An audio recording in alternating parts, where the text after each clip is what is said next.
West at 8:30, and then U of M Flint looks to avoid the sweep at the hands of their fellow Wolverines in Flint tonight at Crystal Fieldhouse, 8 p.m. the puck drop for that. So that's a look around the MCHC East. We'll step aside. When we come back, we'll take a look down at the players on the ice below us here at Martin Ice Arena. It's the Redbirds and the Chippewas, and that's what we're getting you ready for here on CCHL.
Welcome back inside Martin Ice Arena, rinkside. Reagan Cleaves and Devin Serra up on the mezzanine level here at the barn.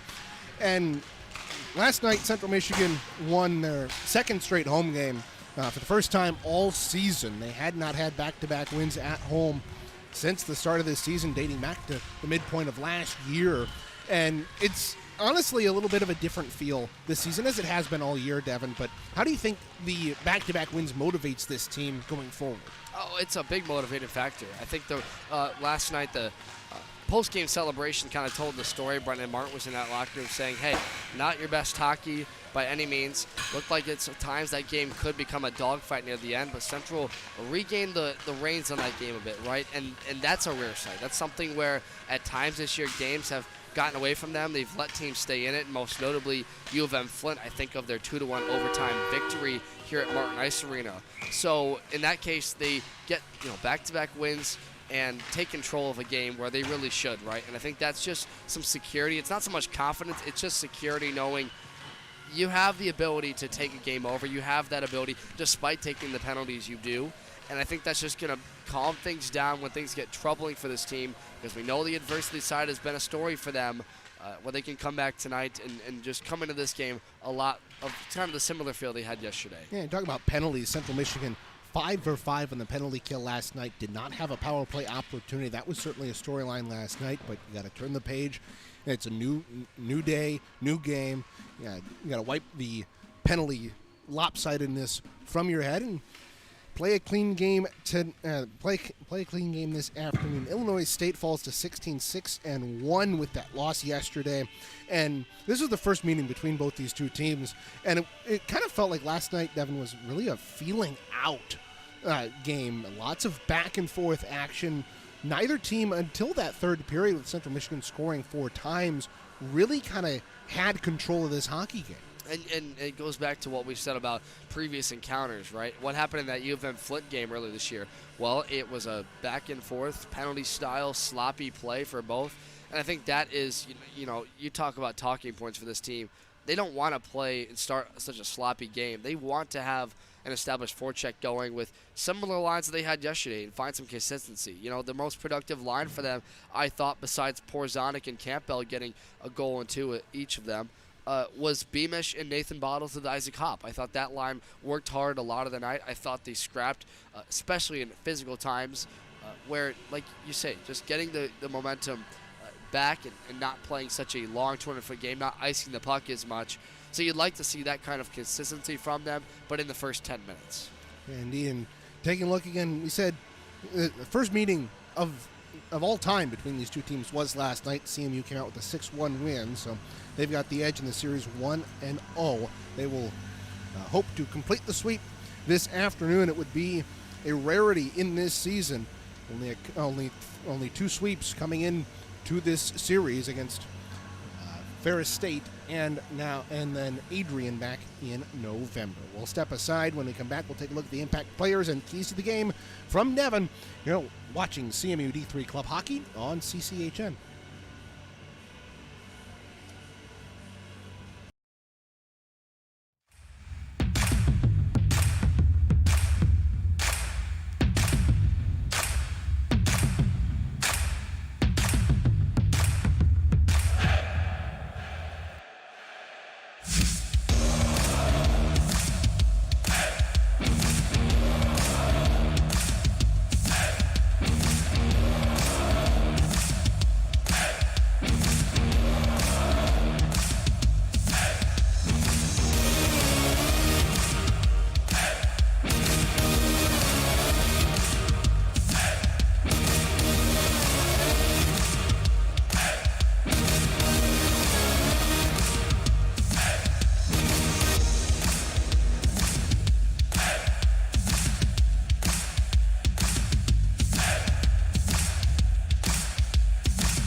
Time now for your Impact Players, brought to you by OptimX Sports, as we bring you back inside Martin Ice Arena. Devin, last night, Connor Beamish had a great evening with 2 goals. Why do you have him, other than that, on our Impact Players tonight? Well, I said in the pregame show earlier that he has developed a 200-foot game both ways. I think Beamish has established himself defensively as a person that can put out those fires when you need. He's able to get guys to the wall, scrap for pucks, but he's also got that speed and ability to drive up memory lane. Isaac Hopp sprung him for a great lead pass on a breakaway goal. It was a real, we use the word confidence builder, but I think it just shows how he's arrived up all season, been one of the more consistent Chippewas on this squad. So I look for that 200-foot game, and I look for him to be good on that side. Defensively, though, I've got Kyle Bowerson of Marysville. And although he hasn't had the most stats this year, only 6 or 7 games this year, 1 assist to his name, I think he's great support on the back end. I thought he had a real solid game with Sam Camara on his defensive pairing. We know Camara touches the puck a lot. He's kind of the quarterback of a lot of CMU's control offensively, but Bowerson is that guy that can really stand in front of the net, block shots in front, and played a physical game. He took a lot of good checks to guys along the boards. I think that's a very underrated part of his game. So Bowerson, just for his physicality and presence to block shots, along with Beamish. And then on ISU side, it's got to be the final games for 2 ISU Redbirds in Matthew Hurtado and Andrew Capuano. Those 2 players, number 27 and 24, are getting ready to move up to the Division II squad to help with their conference tournament run. We know Division III, for those who follow this Matcha team, are not eligible for the conference tournament this year with their loss to Northwestern earlier. So these will be the final games as Division III Redbirds favorites for them. So the emotional favorites for that side, you want to see them have a good game, and I hope Hurtado and Capuano touch the puck a lot, which Capuano did a lot as their captain yesterday. Yeah, indeed. And so those are your players to watch: Beamish, Bowerson, Hurtado, and Capuano. And, keys to the game yesterday, Devin, we mentioned penalty kills, we mentioned getting a fast start. What do you got for us tonight? Well, the first thing is start clean. I don't want to see the fastest start. You can still be the feeling out process, but they certainly got to start better. It's a little bit of sloppy play from them in the stretch passes and not really seeing the ice as well. They had a lot of times where they could have fed it across the slot area and you'd find a guy wide open with two defenders on a guy like Owen Campbell. I want to see them pass the puck better. I want to see them shorten it up, all right? Shorten up your zone time. Don't pass from blue line to blue line. Go maybe red line to blue line. Make it simpler for yourself, so simplify the passing. I also want to see them, of course, stay out of the box, but calm down a bit when you have those little skirmishes. These referees will call anything and everything we saw yesterday, so they want to get control of this game early. Be careful of what you say, not just on the ice, but off. Bench minor penalty assessed to Brendan Martin. You don't want to see that again. And then my final key to the game in this one is just simply get your fourth line involved. The guys like Bishop, Vasilovich, Ritter, and Grolo making a couple of more important starts for them. Like some of these guys have only played Ritter in case 3 games, Grolo 3 games. Bishop and Vasilovich have been in and out, but a guy like Isaac Hopp has also only seen less than 10 games. So get those guys touching the puck, get them involved in this game, and see what you have for them, because it's a really even matchup for them on their lines. I want to see that fourth line involved. Yeah, you mentioned Jake Bishop back into the lineup after missing a couple of games. He's played the majority of games this season with 18. He's got 4 goals. We'll see how he does being inserted back into the lineup. Taking a look at our scratches on the CMU side, we got Siraki, Miller, Hutton, Kielb, Chris Martin, the captain, out. Nick Wilson and Lauren Jones, the 2 netminders, sitting. And then they've also joined by Julian Johnson, Chris Armentrout, and Josh Gilgren. Your netminders tonight, CMU goes with the same one, Caleb Woolery, who got his 2nd win in a row last night, looking for what would be the team-leading 3rd in a row. And the Redbirds will turn to Matt DiFilippo when they take the ice in about 10 minutes' time. We'll step aside and we'll bring you the anthem and the start of the hockey game when we come back. CMU and Illinois State coming up next.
Starting goaltenders for both sides. First, the visiting Illinois State Redbirds. They will turn to their goaltender, number 50, Matt DiFilippo. With a 3-8-1 record on the year through 12 games, he has a 4.06 goals against average, a .883 save percentage of Evergreen Park, Illinois. For your Central Michigan Chippewas, third straight start for the freshman Caleb Woolery out of Grand Rapids, Michigan. 10 games this year, a 3.91 save percentage with an .884. Reagan. Thank you, Devin. Those are your starting goaltenders, your starting lines: Obojkovic and Engelbretson on the defense, and Christensen, Capuano, and Mitchell, your forward line for this Redbird offense. And for CMU, they go with Connor Beamish, Nathan Bottles, and Isaac Hopp. That third line out there for CMU. And the second line defense, Sam Camara and Kyle Bowerson. Central Michigan is going to go from left to right in those white home uniforms with maroon trim. And the Redbirds will go right to left with the red and black uniforms, looking with the jersey similar to the Montreal Canadiens. 20 minutes on the clock. Bottles in to dig into it with Capuano. The two captains go at it, and we're underway. Here from Martin. Obojkovic sends this down in, and we saw last night, Devin, it kind of took both teams a little bit to settle down in the first game all time between these two clubs, and things settle down in that third period, but we'll see how that transfers over to tonight. Central Michigan has the puck down on the offensive end. Bottles in the right wing corner. Dropped it back there for Beamish. He lost the puck though to Obojkovic, who will pull it free to the far side. He'll be taken out by Mitchell. A pass across, deflected. It'll go into the defensive end for CMU. Punching hit lane there on Engelbretson. He takes a hard spill into the boards. He's labored getting up slowly and behind the net. Meanwhile, pass out in front there by Gambrill. Missed its intended target. It'll go down the ice. Yeah, and Gambrill was looking to get it to Engelbretson, but because he was slowly getting up, he was barely behind that puck as he was skating from behind the net to the slot area. Garcia now holds behind his own net, pressured there by Jay Nadeau. This top line for Central Michigan last night, Devin, did a really good job of powering their offense. There's a shot from the point, saved by DiFilippo, and a stick went high into the air, and it's out in front, and Porzondik's got his third of the weekend. Some great passing from Central Michigan. Porzondik has his 7th of the year, and CMU has a 1-0 lead, a minute and 16 into the hockey game. Well, they caught Illinois State first making changes after that turnover from Engelbretson. Streaking down left wing, they get the cycle going behind the net. You saw the stick of Gannon go flying into the air, but that was Jay Nadeau working deep into the zone, trying to free the puck up. He gets it to a sharp area, and Porzondik gets to the right spot, ready for the one-timer inside the left dots. Doesn't make a mistake about it, and you said it, third goal of this weekend. Great job by that top line again. The most productive group for CMU. They strike early, they strike cleanly, and it's why they lead 1-0. And you see a bit of a delay on the faceoff. Looks like Caleb Woolery has something wrong with his left leg pad. So while he gets that fixed, Central Michigan, again, we mentioned not necessarily needing to have a fast start tonight. You need to have a clean start, but hey, you'll take a goal a minute and 16 into the contest. It's not the fastest the Chippewas have scored to start a game, but it's certainly close to. 27 seconds was the fastest goal from the beginning of a game. That was back on November 19th against Adrian. Owen Campbell scored right off a faceoff 27 seconds in. After that brief delay, we're back underway. Central Michigan will hold back in their own end. Taken, sent out by Clements.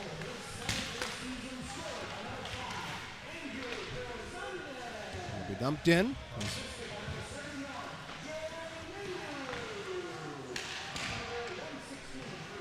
Nadeau getting the primary assist and the lone assist on that tally. But it's really good, Devin, to see this top line working out. Look out, Campbell out in front. Save DiFilippo was behind him and late on the goal line, and it was cleared. Some great pressure by Central Michigan to start this game, and they almost were able to get the puck in the back of the net for a second time. Yeah, I'm not sure how he got around so quickly. That was literally laying behind his right leg. Robertson's hammer shot from the left point goes wide. It's sent out in front. Loose puck, they jam away at it. Austin Ritter can't get a blade on it, and the Redbirds will eventually clear. Robertson, though, quickly back up the right wing. Across that line, into the corner, with a shot patted away by DiFilippo off the right pad, and it'll be cleared out. Redbirds, up right wing. There's Katalinic. His shot was blocked, kept in at the line there by Vojkovic. He works into the left circle. A shot saved by Woolery. It's behind the net for Rosen. Rosen has it, will play it up to the point. Kept in there. Shot was blocked by Austin Ritter. Will turn on the Jets in a race, but he lost an edge, and Christensen will beat him to the puck. Now look out, a turnover out in front, and it was Jake Bishop to clear that. Shot from the point was blocked in front. Vasiljevic couldn't get possession. Messina held it in at the line, but he quickly gave it away. And Katalinic will play it ahead. Capuano in with a shot. He ripped it wide. It's behind the net now. Chippewas, Will Rapun back in the lineup after a couple of games out. Has the puck. He's up with Jace Johnson across that line. Rapun to the outside, working with a shot and a save by DiFilippo. Full hold. 16:37 to go here in period one. Some fast rushes both ways. Illinois State had their own kind of breakout coming down left wing. Schwartz joined Christensen, and as you heard, Capuano kind of missed the net on that left post chance. Meanwhile, CME the other way with Isaac Hopp creating some chances. Rapoon's shot from the point was tipped in front, and the Redbirds will try to clear it out, but some great pursuit there by Connor Morgan to pull that puck free. Rapoon from the point sent it down low. Morgan rubbed out of the play there by Santangelo, the lone goal scorer for ISU a night ago. There's Greibel over the line. His shot blocked by Messina at the point of release. Thrown down low. Greibel in the corner, centering it out in front, intended for Gannon at the point, but it was interrupted, and CMU will go back the other way. The pass ahead for Johnson was just too far for him. The young speedster puts some pressure on and forces DiFilippo to cover with 4:04 gone. I like how intentional Central's being defensively. That time, Jace doing a great job following his man one-on-one, finds an open lane to the slot, and they try to center it up, and it doesn't go there. And sort of these two teams don't play a too similar style. Central's more of a high-to-low cycle team. Meanwhile, the Redbirds want to work everything down low and then funnel to that slot area. And you see Central Michigan, that high cycle offense that they run, you see, I mean, their leading point scorer is Kyle Robertson with 14 points on the year. 10 of them are assists. Janicki intercepted that pass at neutral ice. He can't get over the Chippewa blue line and will elect to just dump it in. By Kyle Bowerson. Right wing, lost the puck. Simkowski throws it across. There's a shot from the top of the right circle by Mitchell, and it'll be held on to by Woolery. Again, a little bit more stop and start than we saw in the first period last night, Devin, but it's really been a back-and-forth hockey game. Yeah, they're getting in the flow, and we saw how much it was sloppy yesterday. You get in a position to make the outlet passes, get the rush going, get your legs moving, and that's what both teams have done, and they forced turnovers. Central has, though, been the more benefactors. The Redbirds have turned it over on their end once too many times. Simkowski's shot was blocked, and CMU is able to get it out, but it's quickly turned over. Matt Hurtado playing in his last game as a Redbird at the D3 level. We'll move up to the D2 level as the D2 Redbirds make their run for a conference title. Here's Campbell over the line. Good poke check there by Hurtado. And the Chippewas will be forced to regroup here. Campbell trying to dipsy doodle over the line, lost the puck. Under Christensen. In his own end. It'll be Kyle Robertson. A long stretch pass too far from Vasiljevic. It'll go in wide of goal, and icing will be the call. But I don't know how deep this ISU program is. Their D1 team, Devin, made it to the national tournament last season. Got a couple of rounds in. Ended up bowing out before the final 8. But this ISU program has some history. They play in an old ECHL barn in Bloomington, which is actually going to be the host of the newest ECHL team, which was announced earlier this week. The Bloomington Bison to play out of Grosinger Motor Arena. And here's Vasiljevic. Dropped it back, a long shot wide, and Bishop corrals on the far side, but he couldn't get a shot off. Clements throws it down low. Christensen to the puck first. It'll be tapped ahead by Katalinich, and Clements will take it and throw it across the ice. As Vasilovich falls, and hitting your point about this ISU program, I talked to assistant coach Kirk Adler this morning and yesterday. A lot of our conversation was about that D1 squad, how he spent a lot of time as a coach with them, sort of get to nationals last year, and they sort of treated that year as a, hey, let's get in the tournament and see what happens. We're not really going in with any expectation. We don't certainly expect to beat any of the top 5, but they took number 2 Ohio all the way to a 0-0 nod until halfway through the third period, where Ohio scored on a bouncy walk and goal. I was on the call for that one, and you know, you've got the sense that Illinois State could play with anybody, certainly the likes of an Ohio team that's really well renowned in D1. They're very well known. So the Illinois State, I mean, it's a program full of enticing roster fills. I mean, they have 3 squads, 3-man squads, with a plethora of players that want to move up and down, and it creates competition within that program. And they do use that movement to their advantage. They've got, obviously, Capuano and Hurtado moving up to that D2 squad come the conference tournament time. Jace Johnson up to Rapun. A long shot through traffic. Oh, that hit off the side of the net. Looked like it almost went in. Now a feedback out in front. Loose puck as Johnson couldn't put it home. Now another shot. That's wide from Rapun on the left half wall. Messina, right point. Long shot deflected with a high stick, and will be touched up by Rapun. His shot once again wide. The Central Michigan team pouring on the offense here. A good work low to high by CME Reagan, and that play is saved by Aiden Kreibel for Illinois State. If he's not there on that wide back door where, you know, DiFilippo is down, he's playing the strong side. I mean, that puck flutters in slowly. He pretty much saved that one from being a 2-0 nod. Yeah, it's been really Central Michigan has taken control the last couple of minutes, putting the Redbirds on the defensive. So they win yet another face-off draw. Bowerson, his shot from the point deflected. Beamish, though, trying to hack at it in the slot. Eventually worked up to the point for Kamara, keeps it in. His shot through traffic, that was blocked as well, and they go to the corner. Behind the net, Isaac Hop, pressured by Gannon. Loose puck at the side of the net. Trickles into the far corner. Hop backs it up to Bowerson, left point. He walks the line. Near side, Kamara, top of the right circle, a shot. Saved by DiFilippo. Rebound, it's loose in the crease and cleared. There by Gambrill. Hop up to the point, just out of the reach of Kamara. And so the Chippewas will have to regroup at center ice while the Redbirds go for changes. Kamara out in front. Beamish got the deflection. Right back onto the stick of Kamara. He works up to the high slot, trying to dipsy-doodle around Gustafson's pressure, but he loses the puck, and the Redbirds come out. Langbein. Pass ahead, intercepted, and Owen Campbell can't maintain control. Gustafson neutralized with Simkowski and Campbell applying the pressure 1-on-3 for the Maroon and Gold. Connected at the line, a weird shot deflected from the right point. Woolery was able to make the save, his first of the night. It's 9 minutes in. It's been a lot of Central Michigan pressure.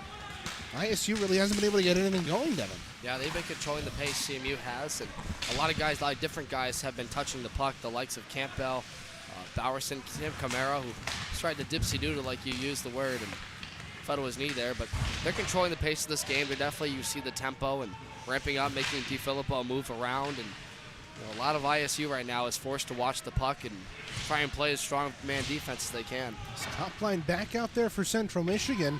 Jay Nadeau and Porzanik, and as soon as I say that, of course, they go off for a change. Robertson shot from the high slot, gobbled up by DiFilippo, but that top line, Devin, for CMU, ever since the semester break, they kind of switched up the lines. They put, head coach Brendan Martin put Porzanik, Campbell, and Nadeau together, and last night, that group had a heck of a game. Campbell gets a goal and 2 assists. Porzanik flipped that around, 2 goals and 1 assist, but that's sort of the chemistry that Central Michigan's been looking for all season. I go back to last week against number 12 Oakland. That first game, you saw Brendan Martin try something that was familiar for him, which was putting a guy like Campbell and Porzanik together, who their games sort of complement each other, play a similar aggressive style of puck-carrying hockey, and you weren't really sure what you were going to get. Campbell's a guy that likes to carry the puck a lot, so does Porzanic, but it worked out, and although Oakland won that game 5-1, Reagan, they were the only productive side. I mean, Campbell had the only goal in that game for CMU. Here's Bishop behind the net. As it's not the top line, but it's the fourth line out there for CMU right now. Bouncing puck in. Woolery has trouble with it, but he's able to maintain his composure and hold on at the side of the net. 9:41 to go here in period one. Fans, don't forget that the CMU Club Hockey Network YouTube channel is your one-stop shop for highlights, exclusive interviews, and full game broadcasts for men's Division III and women's D2 hockey. Make sure to subscribe and turn on notifications so as to never miss a moment of Chippewa hockey. Go to YouTube and search CMU Club Hockey Network to find the channel. CCHN, your home for Chippewa hockey. The women's team in action later tonight, 7 p.m., so you got to wait a little bit on CCHN, not your traditional back-to-back with these two programs. Mid-Michigan Raptors take on Stevenson, which is why we have the delay. ISU down on the offensive end. Messina swatting at it, able to get it free to Schultz. To Jace Johnson left wing. He's hammered into the boards there by Katalinich. And Johnson getting up slowly, chirping the ISU bench. Schultz from the right wing circle. His shot ended up going off the side of the net. Now ISU trying to clear it out. Held in at the line by Messina.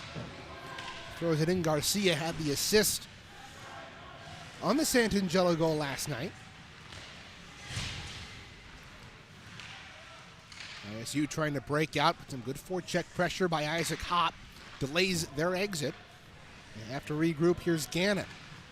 And this is a forecheck, Devin, that really stood out to me last night for CMU, especially early on, creating a lot of havoc in the offensive end as this is going to go for icing and creating a lot of havoc for the ISU defensemen. I think it's intentional movement, right? You saw them move the puck around a lot. They weren't very stationary, and I think that's a difference for them when you see their confident game. Everybody moves around a lot, especially the forwards, the number 2 and 3 forwards on the back end, trying to free up and find that open spots in the zone. And a lot of that pressure was sustained because ISU got really tired late in that game, and you could sort of see CMU, as they took control, establish their game and make them have to move around a lot for ISU. Yeah. Here's Sam Camara with the shot, and you mentioned that pressure. CMU getting about 50 shots last night. Don't have an official tally, but that's one of the highest tallies they've had all season. Look out, Beamish pulling it free in the slot. Yeah, that was Beamish.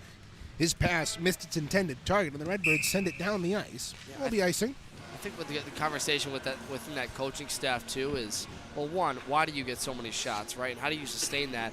It's every time they were able to get zone chances late in that, you see them try and go to the net in bunches, right? Not just 1, 2, but create follow-up secondary opportunities for yourself. And that's really the name of the game, because rarely do you ever score on that first opportunity. CMU just hasn't been that explosive of a team this year to score right and early. I mean, there have been years past where CMU has been that team that can score in the first minute, score in the first 5. Look out, Kreibel right on the right side, a great save there by Woolery, able to move from his left to his right and come out to challenge that shot. Hopp had that puck caught up in his feet and couldn't handle it as he went over the line, and ISU will dump that back in. The biggest thing I'm looking for out of this forward group is how intentional are they on the effort side, because they know they're the better team. They're more skilled than ISU. It's what do you do with that kind of skill, and first of all, who do you give the puck to? Because you can just carry it up with your top forwards and Porzanic and Campbell and Adu, but who else is going to get that labor, and who else is going to get to the right spots and prove to themselves that they can provide some production? Yeah, that's been kind of the search that this coaching staff has gone through this entire year. It's been a lot of, with how many veterans left last year, how different this team was. Look out, here's Owen Campbell on the left side. Works around the referee. The backhand pushed to the outside. Good defensive effort there by Christensen. Porzanic out in front. Campbell for the right point. Clements. His shot through traffic. Save DiFilippo. Rebound. It's loose in front. And the Redbirds will clear. This will go down to the right of Caleb Woolery, and an icing called right away. Almost like a high school icing without Clements getting to the dot, but with 6:37 to go, CMU will have a draw on the offensive end.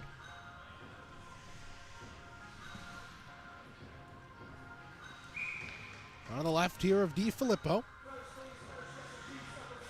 And DiFilippo and Pavlopoulos have pretty much split time throughout this season. Both have played an even amount of games, with DiFilippo playing one more coming into this season. A shot from Robertson skitters just wide of the post.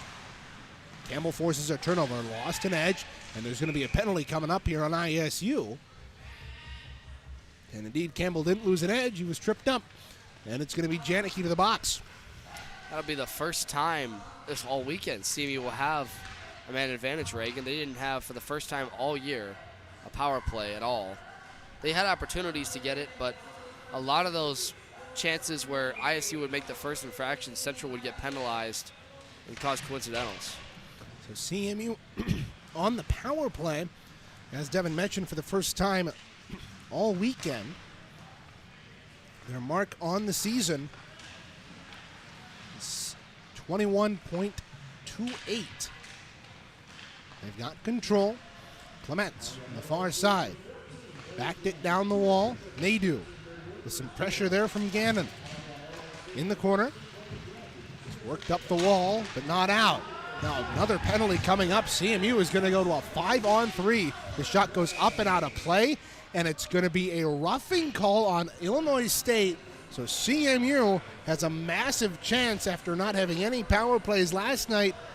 They've got 2 in the first period, and they're going to be at the same time. Yeah, that was Mario Garcia up roughing Campbell in the corner, so they're going to get him off for that. And 1:24 of time, tough task for an ISU team that, with their netminder, has had to move around a lot, been a little unsteady defensively. They've had to pack the box and play a lot of zone. Well, this netminder's used to facing a lot of shots. He faced 73 in the season opener against Missouri, saved 66 of them in a 7-1 loss. Here's Campbell up the wing. Across the line, he'll hold up in the circle. Up top for Robertson. Lots of open ice. Pass across. Out in front, and a good deflection there by Santangelo to disrupt. Chippewas still have possession, though. Campbell circling in the circle. Will play it down the wall for Beamish. Clements in front. Save DiFilippo. He knocked it away. Clements gets it right back in the left circle. Here's a shot saved by DiFilippo once again with the right pad. 35 seconds to go in the 5-on-3. Robertson. High slot. A shot through traffic. Save, and the rebound is loose out in front. Campbell knocked it away. Porzonic on the back door. He scores! Porzonic, what a weekend. That's his 4th in 2 games, his 8th of the year. A power play tally. It's 2-0. You start things up from the left side. 2 shots from Clements doesn't go. They get those rebound putbacks. Say, hey, Robertson, take your stab at it. They kick out to Campbell. Everybody touches the puck. You make traffic on the left side. You force all of ISU, including the netminder, to watch the right side. And it's Porzonic with the right bounce, getting to the right side of the net. Just put it up in the wide open net. And 4 goals, like you mentioned, a strong, confident play, and a good power play goal for them. 4:47 left in the first. It's his 2nd straight game with 2 goals. Both of them have come in the first 15 minutes. Very patient power play as well is what I liked most about that. Not trying to rush things, not trying to hurry the play up. Systematically getting to your right spots, and good things happen. And they've still got some more power play time. 39 seconds to go on the Garcia penalty, because that was a 5-on-3 goal for CMU. Morgan had that one go right through the wickets, and Camara will have to race back, and he gets hacked down, and no call on Gulias. That was interesting way to play the puck, and he gets away with it. CMU, that's their first power play goal in 3 games. Last one coming in as the lone goal in the 5-1 loss against Oakland a week ago. Under 4 minutes to play in the opening period.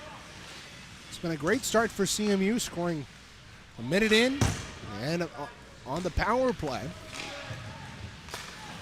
there's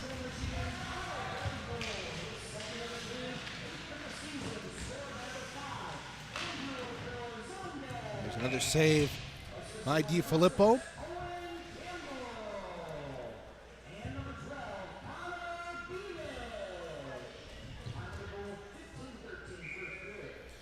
So Owen Campbell getting the primary assist, and with that, he ties Isaac Gibbs for the longest point streak on the season, as he increases that to 5 straight games dating back to that second game of the Grand Valley State series. Oh man, look out, Vasilovic is down, now gets back to his feet. He took a hard press, I believe, by Gannon right at his own blue line.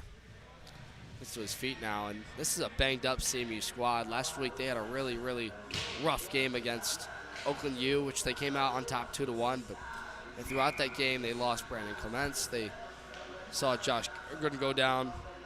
Obviously, Christopher Martin didn't play, and had a chance to talk to Charlie Hayes about that specifically. And I'm not sure when we're going to see Christopher Martin again for this team, but we know he's got another year of eligibility to play, so he's not going anywhere anytime soon with the program. But this is a team that's had to shuffle a lot of lines to find production, and sort of, at their will, by their hand. But good effort so far, and they're staying away through these hard checks by ISU. Wilbur Boone back in his own end, trying to dance around this ISU forecheck. Gannon was unable to keep the puck in at the line, so it's going to be offside here against ISU with 2:33 to go in period 1. Yeah, and don't forget, intermission report coming up. I will have that for you to recap this first period and get you some out-of-town scoreboards. We got some big games coming up tonight. This is the early slate. But Hope College and Grand Valley State in action, Reagan, where Hope College won 1-0 in overtime. But that Grand Valley team, you and I saw them, they are so good. Bobby Masters pitched a shutout. Now look out, CMU trying to put on some pressure. It rolls in, and they score! Jay Nadeau picked up the rebound, spins around, and puts it 5-hole through DiFilippo. And it's 3-0 with 2:17 to go in the first. So a transition game up the way. It's really just dumped in from the red line and worked up the wall. Really simple cycle, high to low. And this puck flutters from the blue line in on Clements. And Nadeau is right place, right time off the pads. And DiFilippo, who hasn't had the greatest rebound control tonight, kicks this one out. And it's Nadeau who's ready for it in that left dot. No one picks him up. And 3-0 Central leads. And Nadeau now himself, back-to-back weekends with a goal. Illinois State takes a timeout. We'll take one as well. CMU 3-0 with 2:17 to go in the first here on the CMU Club Hockey Network.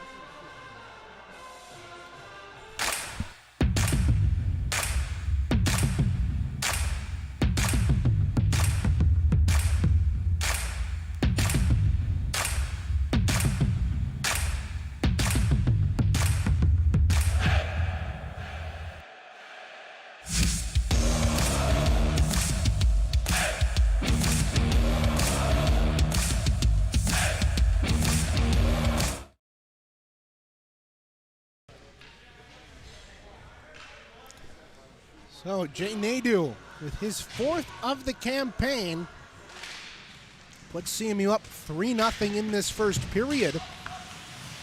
Bit of different look from last night. Look out, Schultz has the puck behind the defense. In-shot saved by DiFilippo, kicked out the left pad and got a toe on it. The best save of the game for him. I just mentioned the rebound control has been tough for him, but that's a big save where CMU has a 2-on-1. Schultz and Morgan's bringing that one along.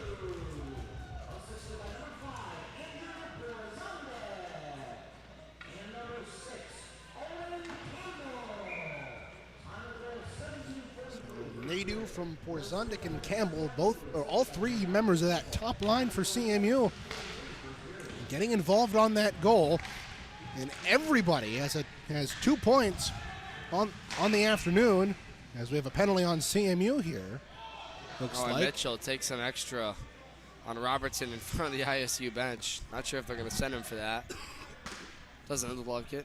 Looks like it's going to be Schultz going out for interference at 18-16. So this penalty kill group was perfect last night, 5 for 5. They've had their struggles. Story was going into that last game, they allowed a power play going 6 straight. The win against Oakland last week was the first time all year they won a game while allowing a power play goal. So, got to keep that up here. Robertson blocked a shot, and he's able to get it out past Garcia. Look out, Connor Beamish turns on the Jets. He's got Gannon to beat, moving around the man, but lost the puck in the process. 15 seconds gone on the power play for ISU, but Connor Beamish working some great penalty kill. Forcing Gannon, now look out, a flubbed pass. Beamish works it free. Here's Bottles to the outside. Haven't seen his name a ton on the score sheet this year, after coming in second in points on the team last season to Andrew Porzondik. Nathan Bottles might feel a little bit left out this weekend with his old line mate now having 4 goals. Bottles works it free. His shot was blocked. Some great penalty killing here by CMU. Jay Nadeau works it back out defensively with 48 seconds to go in the period. It's played ahead. Not on a high stick from Jay Nadeau. Gannon will play it back in his own end. Stretch pass up the left wing to Katalinic. Left it off. There for Rosen. He's over the line. Back behind the net. Lost the puck. Clements will go into the corner. And with Katalinic. Janicki. The long shot right in. Woolery made the save. And it's loose in front of him and cleared. And we got a scrum at the side of the net. Robertson and Rosen, as the play was not whistled dead. I thought it was. I thought I heard a whistle, but we've got 7 seconds to go. ISU right back in. A shot save. Woolery. Rebound is cleared by Andrew Porzondik down the ice as the period expires. So 3 goals. 2 by Porzondik, 1 by Nadeau, and that top line is buzzing for CMU. Devin will recap it when we come back. 3-0 the score after 20 minutes.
We're back for the first intermission report presented by CMHIceHockey.com. Your Chippewas lead 3-0 over the Illinois State Redbirds. CMU outshoots them 26-10 in that period. A lopsided game. CMU is controlling the pace, and it's led by Andrew Porzondek, one of their star seniors, who scored his 7th and 8th goals of the year early in that first period. It's been all the top line getting the production. Everybody on that line has multiple points, with the likes of Jay Nadeau and Owen Campbell. The only other goal scorer is Jay Nadeau at 16:20 of the third period. And from the get-go, Central scored in the first 2 minutes.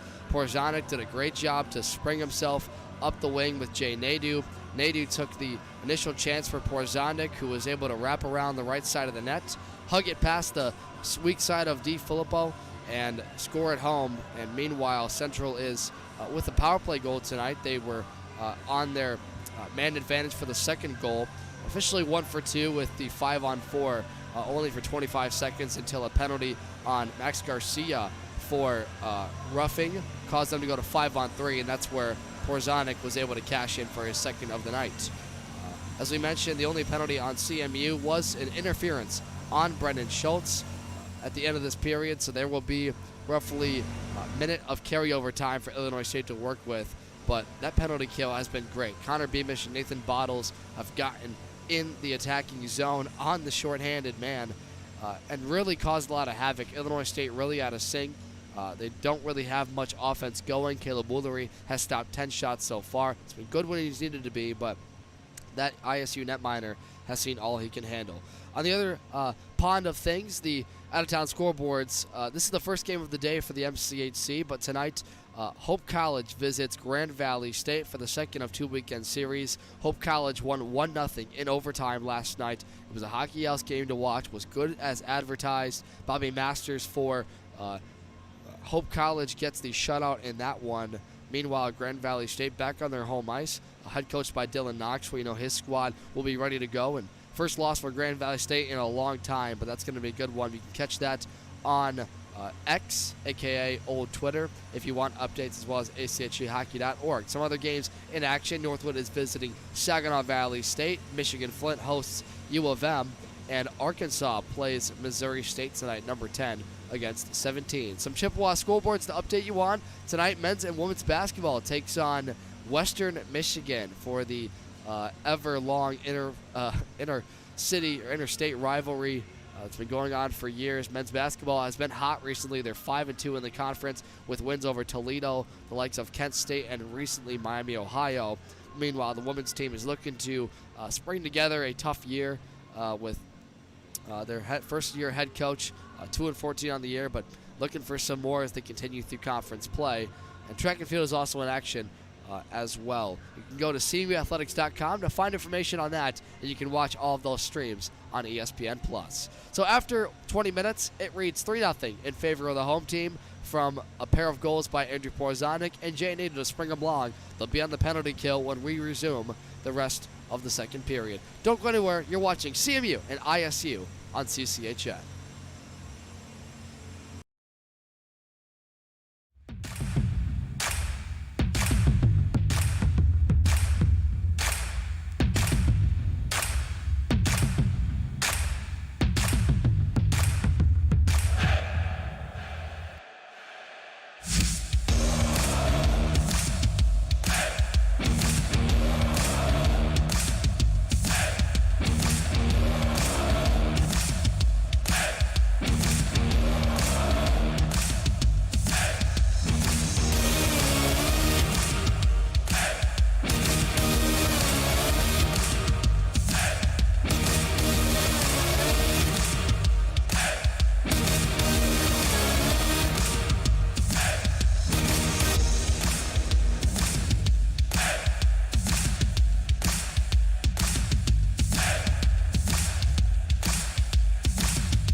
switch your cameras.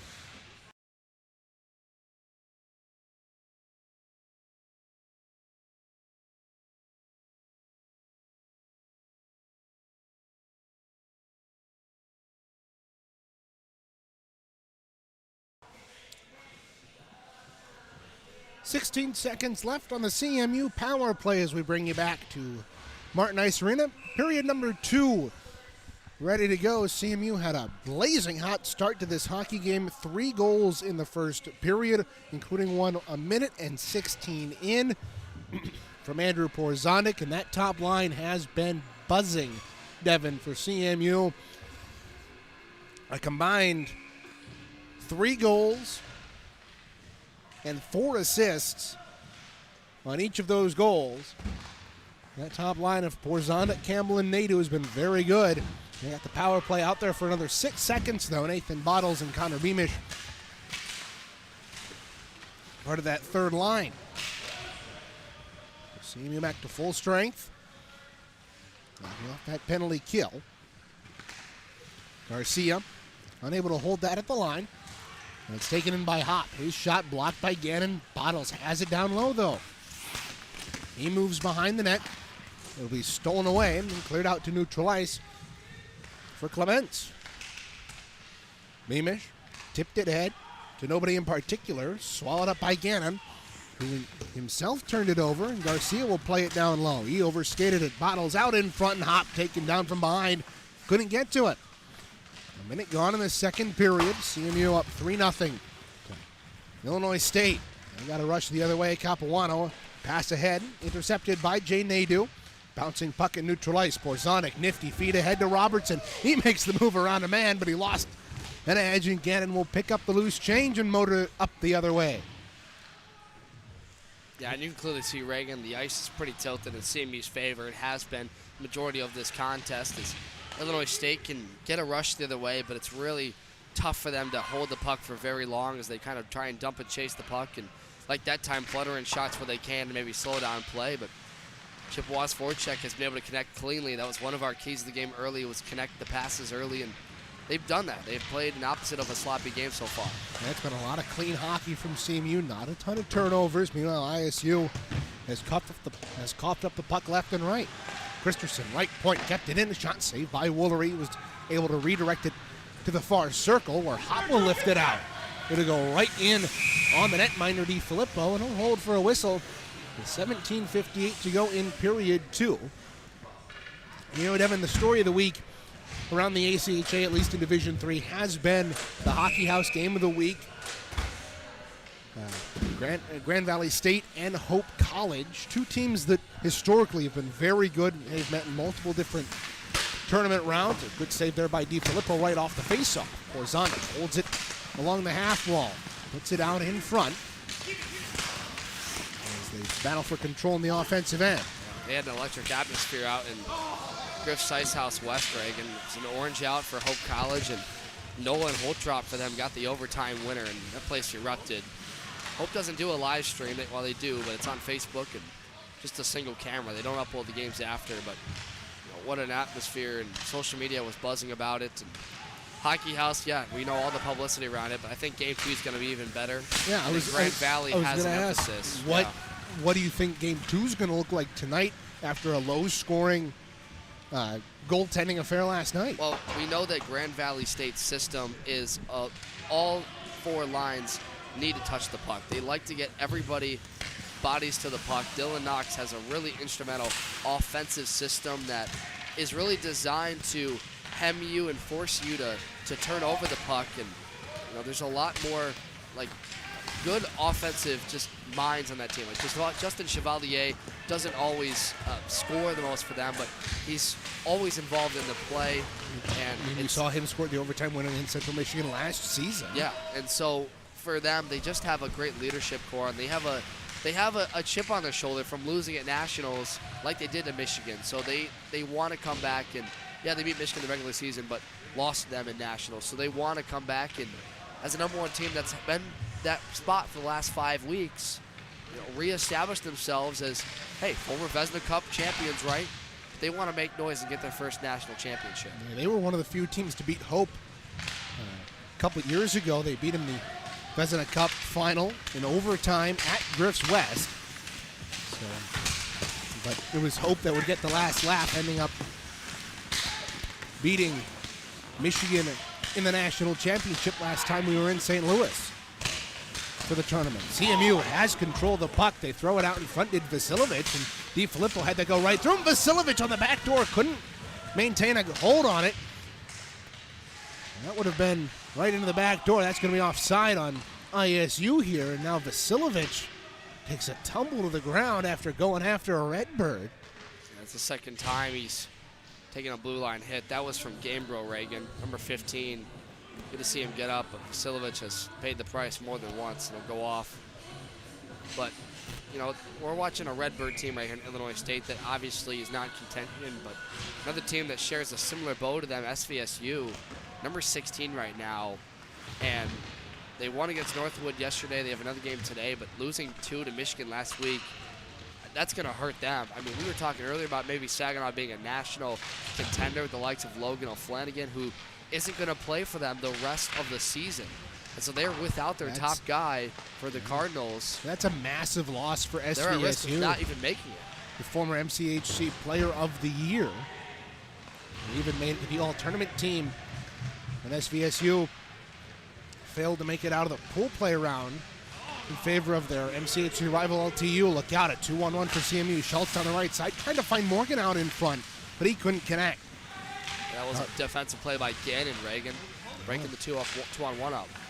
Bouncing puck in the slot. Pops up in the air. Robertson after it, but he swatted at it, couldn't gain control, and Schultz will pinwheel it in.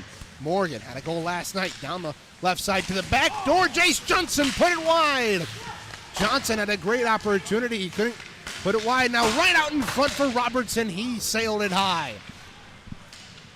A couple of good chances for CMU. Now Lemons trying to play baseball. And on it, and Gannon's got it.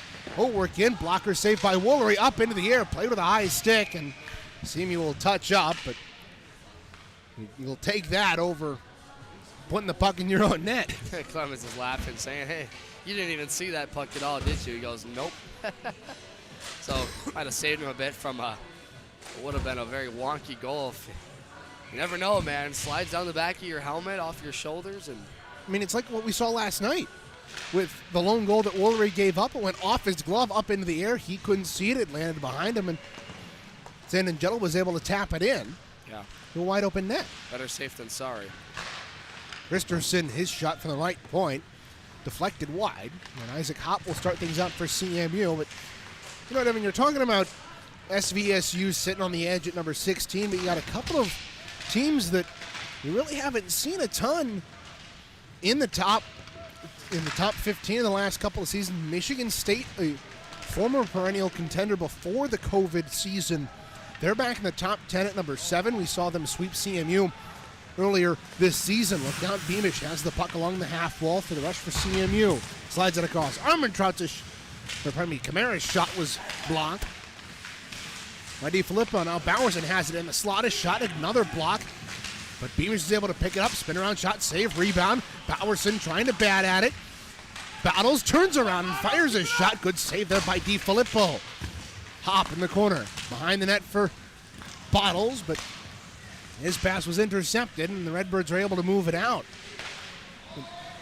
Continue my point there. You got Michigan State at number 7 with a 12-2 record. Colorado School of Mines at number 14.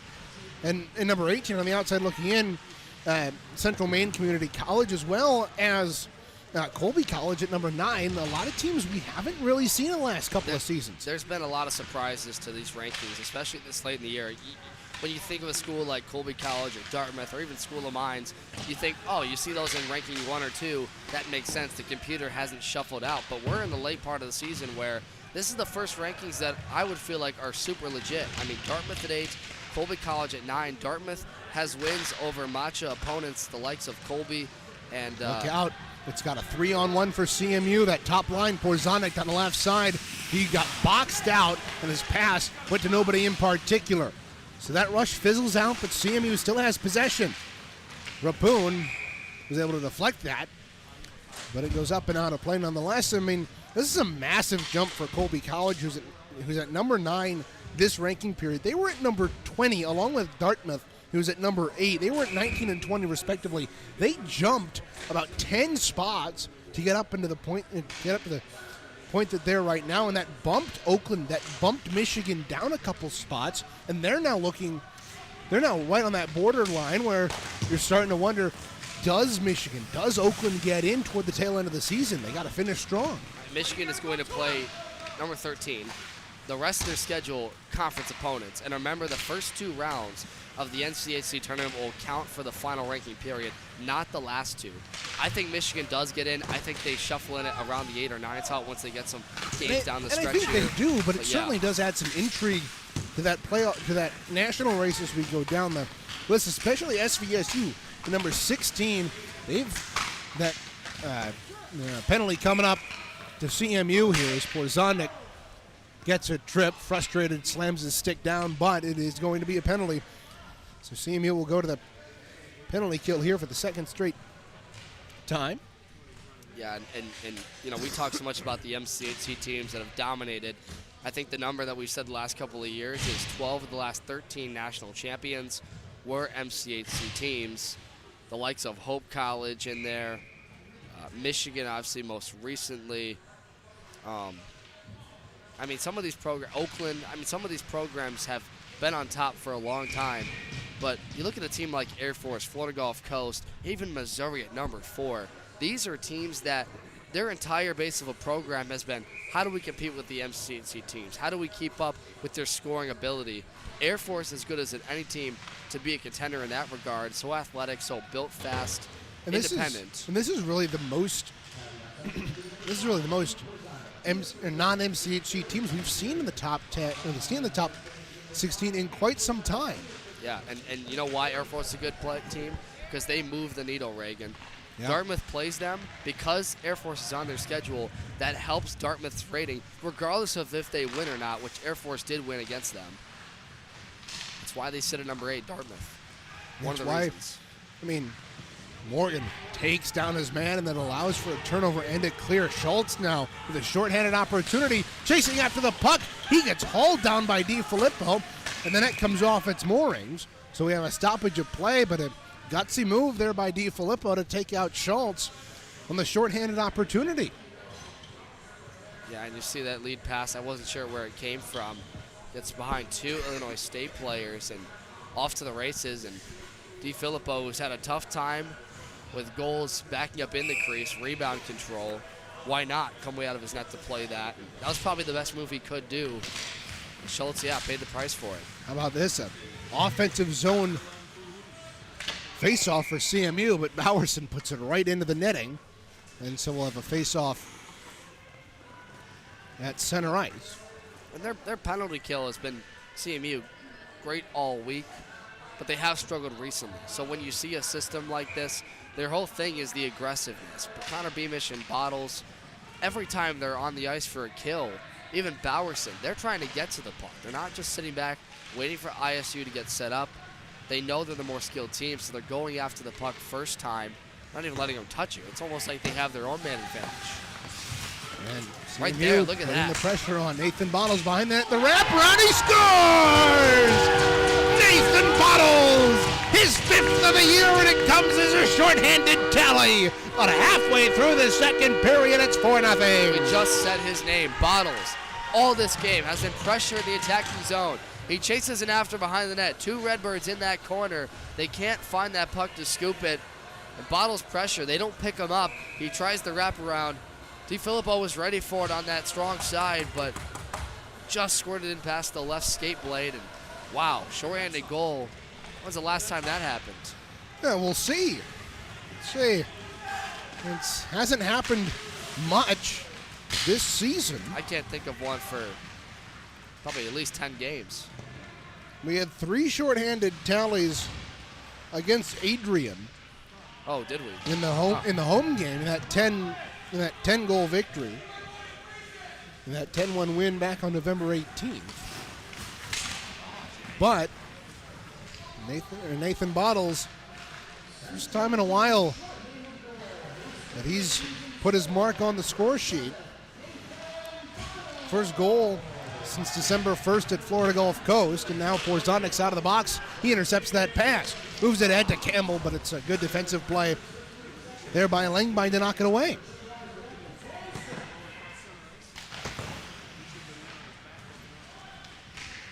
So that should be an unassisted tally for Nathan Bottles.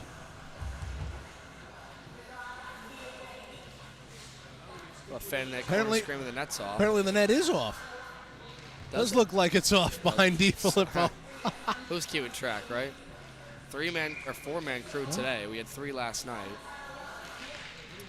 Pretty common occurrence here. Moorings are not the strongest, to say the least, at Martin Ice Arena.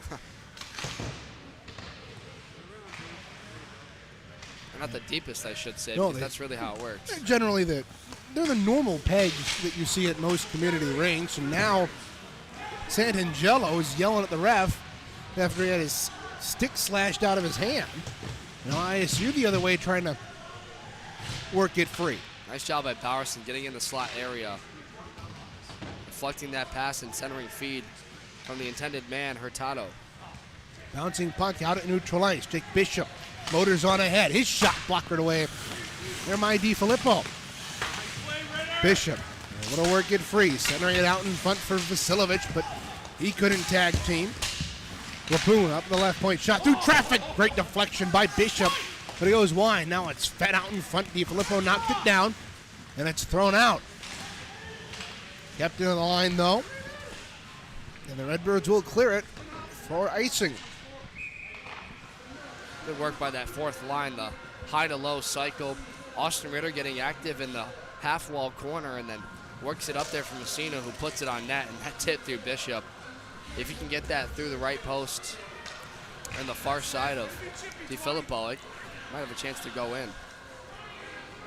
The broadcast of today's game is a copyrighted presentation of the American Collegiate Hockey Association, the CME Club Hockey Network, and Moore Hall Television. No reproduction, retransmission, or other distribution of the descriptions or accounts of this game may take place without the express written consent of the ACHA, CCHN, and MHTV. And you know, despite multiple pleas from the crowd right down by our microphone, the net remains off its moorings down to our left, which could prove an issue. You know, Reagan, are you sure it's not just an optical illusion from our angle? Because I've seen that before where the netting might be a little close to the... Oh, it was off. It was off. It was. It was. The linesman finally realized it. Whatever and went back to put it on. Whatever I was just going to say doesn't matter. It could have been. It could have been a buildup of snow. So they do listen to the crowd. They do hear them. If you're loud enough and persistent enough. I think that was, the 5th time we've heard? Oh, and look out, Vasilovic and Janicki get into it right off the face-off, and that's going to lead to coincidentals. First one tonight. We saw a lot of this in the second period. 3 yesterday. And Janicki went off a couple of times. Vasilovic has been an active guy at the blue line. He's gotten hit a number of times, so they'll both go off.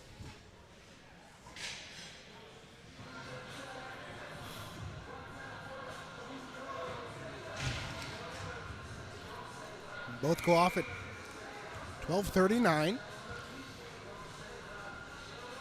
We assume for roughs.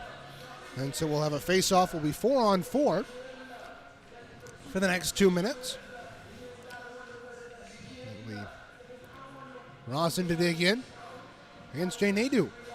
Top line out there for CMU with Robertson, the lone defenseman, on this 4-on-4. Porzondik, he's got 2 goals tonight, 4 on the weekend. Moves to the outside, centers it out in front, but it's intercepted. And they'll come away to the Redbirds. Pass ahead, intercepted. Offside here on the Redbirds, and Rozon will touch it up. And we'll be offside against the Redbirds. A lot of start and stop when ISU touches the puck. And wait for Michael Hernbrot in this team. He told me before the game that he thought yesterday their power play at the end of the second period was probably the worst he's seen all year.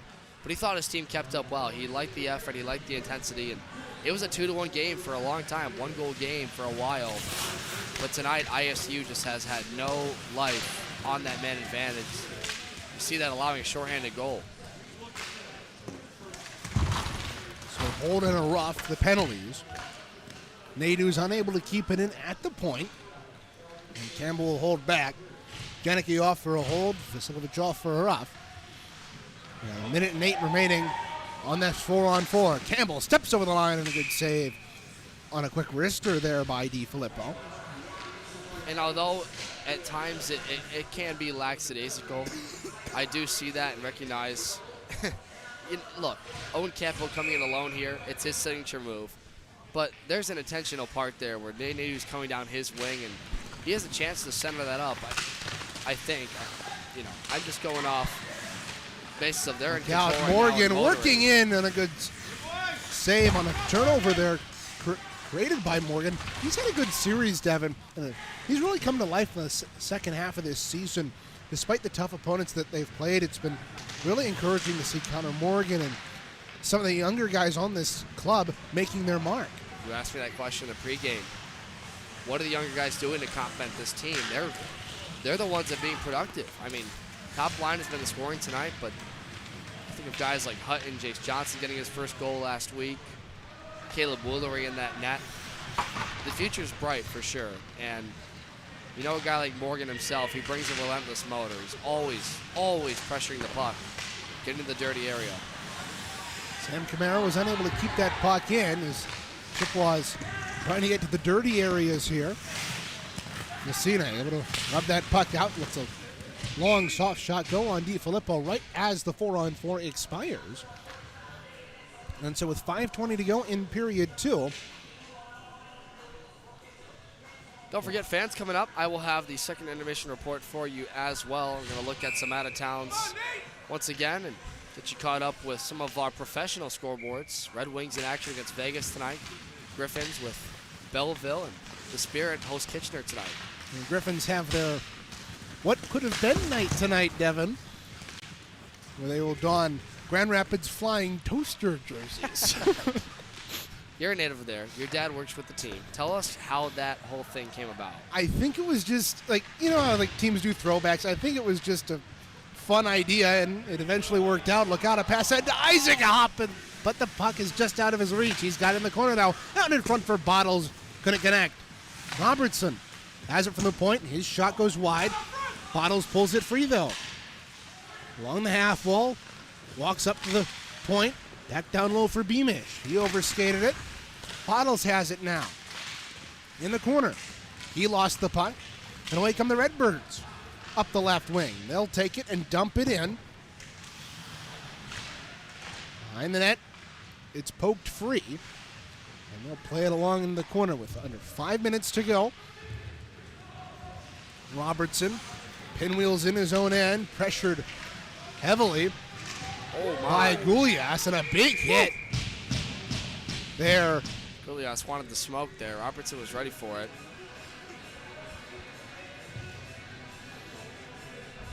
No worries for wear. Isn't Robo's got a motor? Should have been credited with a goal yesterday. Yeah. You know that Beamish second goal was a tip in front from Robo? Yeah. He had probably 4 clappers, slap shots from the point. Yeah. None of them went in except that one. And it was tipped. He does get a credit on the apple, but he's been really good all season. There's a shot by Ryan Grollo. We haven't seen Grollo a lot this season. Only his 3rd game of the year, Devin. The freshman out of Grand Blanc.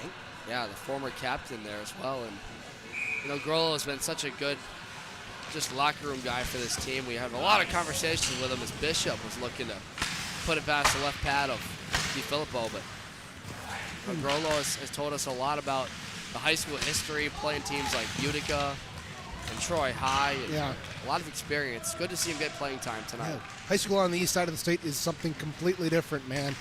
The Detroit Catholic Central, Brother Rice dominating at the Divisions 1 and 2 level. A lot of good hockey out on the east side. And a little bit more about Ryan Grollo. Played 62 games in the regular season for Grand Blanc from 2019 to 2023. Had a career-high 13 goals in his junior season. before his team bowed out in the playoffs. Halt of play with 17 minutes gone in period 3. DiFilippo able to hold on to that, but again, it's good to see, especially in a game like this where game 1 went pretty well for you if you're Central Michigan. You get the chance to rotate in a couple of these young guys that you don't see a lot of, or old veterans like Austin Ritter, who hasn't played a ton this season, only 3 games since rejoining the team right before the break. And again, that's something, like that sort of depth is something that CMU hasn't had for quite some time. And not with this program anyway, no. Not D3, yeah. And so it's honestly quite a good thing to see that. Jace Johnson, the young blood, out in front, and Schultz from the back door puts it home.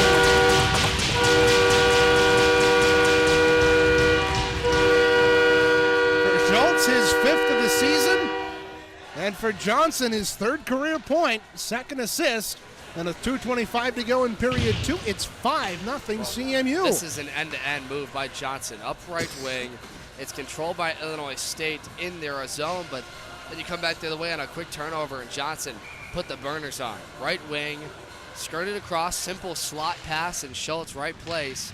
Got his stick high enough to flutter that saucer puck out of the air, and a slow roller gets past DiFilippo on the weak side. Another one. And how about Jace Johnson? Again, they told me for a long time, those first 5 games without scoring, that he was just in a funk, but now he's got that confidence going. Borzonic up top for Campbell, and his shot, DiFilippo made the initial save, but couldn't find it underneath him. With 2:02 to go, he was able to cover. And that's a good goal for Brendan Schultz, who hasn't been the perennial goal scorer, neither has this entire team, but his 5th of the year, and gets rewarded where he's been a grinder. He's been a physical guy. He's usually the one that's carrying the puck for CMU out through the neutral zone and gets it to those high-profile guys like Johnson and Morgan on this sort of new second line. I think they found something here with this group, because every time Morgan and Johnson are on the ice together, there's been productivity, I guess, if I had to put it simply. And yeah. Schultz has been there as well. Yeah, and you talk about Schultz, that's his 1st goal in 7 games. This is floated in on Wooler, in a hold, with some pressure on the back door provided by Michael Prazak. Longtime senior of Grand Rapids. Longtime D2 player. One of those 8 or 9 they brought over from the D2 squad. One of the nicest guys I've met on this team, newly found. He's been consistent, especially in the latter half of this year. I talked to him about yesterday, struggling early part of the year, Reagan, but as of late, he's been one of the more consistent guys among all their struggles. Top line defense and offense out there for CMU. A shot in the back door. Great save by DiFilippo on Campbell, who kind of leveraged his stick between a defender and got a really quick shot off. Not the best positioning. DiFilippo was able to make the save. You know, when I think of D2 guys as well, I look up this lineup. You've got basically 4 of the premier Division II guys from last year in this lineup tonight. Schultz, Beamish, Bishop, along with the likes of Messina. And not leaving out anybody in particular, just the point of lookout. Otto's trying to find Hop on the back door. Loose puck is still in the slot. Penalty coming up on ISU. A big hit across the way on Clements, and it'll be touched up by Keith Rosen. And I believe it's going to be a cross-checking penalty on the Redbirds. Might be on Rosen here for getting Bottles in the slot. Hit from behind in 1903. CMU's going to go back on the power play. That'll take some win more out of this ISU team. Sales. They've lost a lot of games by big deficits this year. 6-1 last night. I believe they've had 5+ games this year where they've lost by 5 or more goals. The likes of Missouri. Some Macha opponents. It's a tough conference. The Macha has gotten a lot better these last couple of years. CMU 1 for 2 on the power play. You mentioned that, a couple of Macha teams in the hunt for the national tournament. Beeman in the corner, trying to work the puck free. He's got it. Up top for Morgan. Morgan will hold. Camara high slot. Center point. We'll work it near side Johnson. Left circle, a shot right on. And a good save there by DiFilippo. Gobbles it up into the Redbird crest with 22 seconds to go in the period. There's a good crowd on hand as well, too, here. Saw a little bit less with the later game last night, but this in the afternoon. High school team's going to play after this, so some of them are here in attendance on the Mid-Michigan Raptors squad. There's a triple header of hockey here at the Marty tonight. We've yet to see a Mid-Michigan recruit on this D3 squad, Reagan. I wonder if that'll change soon. Who knows? Brittany Knopp, the head coach for the Mid-Michigan Raptors. Took over a couple of years ago. She's done a good job with the program. As time expires, as Will replace this in the corner. So CMU tacks 2 onto their lead. Bottles and Schultz in the second period.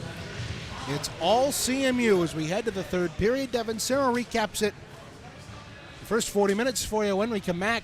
Second intermission report coming up on CCHN.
with you for the second intermission report presented by cmitchicehockey.com, your one-stop shop for highlights, exclusive interviews, and full game broadcasts for men's D3 and women's D2 hockey. So far, 5-0 is the score. CMU has controlled this game from start to finish. It's continued on by Nathan Bottles, fifth goal of the year, short-handed. Went in alone to the left corner of IFU zone, worked over two of their forwards, and pulled the wraparound on it. Matt DiFilippo to bring it home. It was followed up by Brendan Schultz 5 minutes later, assisted by Jace Johnson, who did a great job working up right wing for the freshman to get his second assist of the year, Schultz's fifth goal of the year. And CMU is still perfect on the penalty kill. 0 for 2 is Illinois State, and CMU only 1 for 2 right now on the power play, but that has continued over from the cross-checking penalty assessed to Rozan on the Redbirds. Some other scores to update you on. Men's Division II was in action against Northern Michigan today. They fell 5-4. The men's D2 team still without an official win this year. Is it 3-2? Third period. Oh, it's 5-4 still going on. Okay, well, somebody told me that differently. So it's not the final, still going on. So men's D2 looking for their first win. You can follow that with John Gervasi on Black Dog Hockey on Northern Michigan stream to get updates on that. Women's D2 is in action after this one with Ohio State. Michael Rosenkrantz keeping track of the stats for us and doing the PA. We'll be on the call with Derek Steele. And, of course, the out-of-town scoreboards for professional basketball. Well, men's basketball, NCAA against Western and women's against Western. Western at home and away for men's. As far as our professional out-of-towns go, Grand Rapids is in action against Belleville tonight for their what could have been night, which Ray had alluded to as the Grand Rapids Super Toasters, Flying Toasters, yeah, whatever. And they have the jerseys for it. So go to Grand Rapids social media, the Griffins, to find out whatever the heck that looks like. I think it's a blue color or something. Meanwhile, 23-all is halftime score for women's basketball against Western. We're getting updates live in the moment here. Look at me, just rambling. Spirit are in action against Kitchener tonight. It's the Shocks and Saves game hosted by the CMU School of Medicine. Proceeds of that game will go to their Foundation for Respiratory Illness. Both games are in action. Why did it say 7 o'clock on the website? Whoever is at Athletics doing that, screw them. All right, they got that wrong. 29-18 is the score. CMU on top of the Broncos. Yeah, I said that. Because you know what? That sucks. Anyway, so we continue on here. Like we said, Spirit against Kitchener tonight for the Shocks and Saves game. Grand Rapids against Belleville. The Red Wings take on Vegas tonight. That's at 8 p.m. I know that's right. Again, Bally Sports Detroit with Ken Daniels and Mickey Redmond. And you can catch it with Ken Kell on 91.7 The Ticket. So, after 2 periods of play, CMU in control of this one. 5-0 is the score. They look to finish out the final 20, get the sweep over Illinois State, and get ready for next week against their renewed rivalry, Northwood University. Until then, thanks for listening to the second intermission report. We'll be right back in 5 minutes.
As you come out of the break here at Martin Ice Arena, a bit of a interesting development for Central Michigan.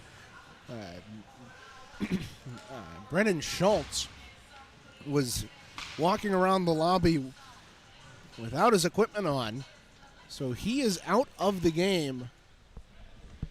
Brennan Schultz will not return, so I'm walking around the lobby without his equipment on, and it's a big loss in the leadership front for CMU. He had a goal tonight, his 5th of the year in 20 games. He's played the majority of the games. Evan, you know anything about that? I don't. I saw him walking around for a moment. His brothers, or family, I would assume, was kind of yelling at him from behind a glass, and went back to the lower locker room and haven't seen him since. So, yeah, I'll see if I can find an update on that, but not that we know of. Doesn't seem like injury. It looked like he was fine. Okay. We'll keep an eye on him, see if he returns to the bench, but for now, CMU's without number 8.